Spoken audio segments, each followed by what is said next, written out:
Yung reaction nyo po dito sa naging pagpapalit kay Mayor Magalong?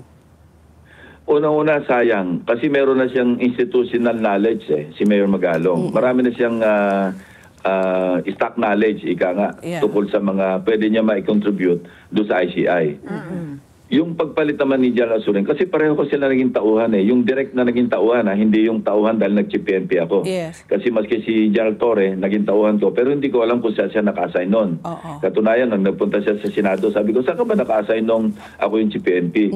Pero si General Asurin at saka si General Magalong, parehong naging tao ko directly under me. Correct. At kabisado ko yung kanilang work ethic, kabisado ko yung kanilang integrity, kabisado ko yung work experience. So, you know, win some, lose some. Kasi nga, nag-resign na si Mayor Magalong at ako yung nanghinayang dahil sabi ko ng dahilan.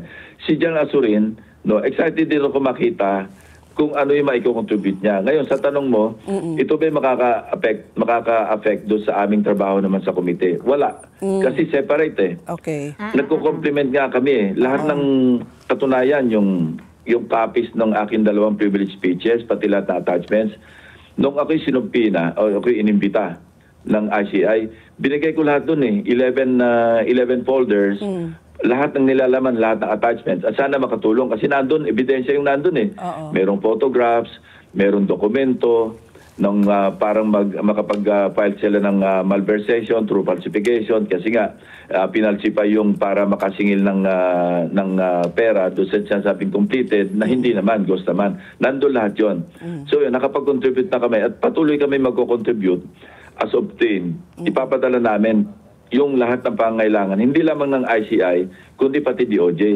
Katunayan, from time to time, inihiram ng DOJ sina Carly Vizcaya, si Bryce Hernandez, at binibigyan namin. Ang usapan namin sinabi ko na kay Senate President, maski hindi niya na ako inform, basta pinapakuha ni Secretary Boying Remulla, ipadala na namin, basta escorted ng aming OSAA.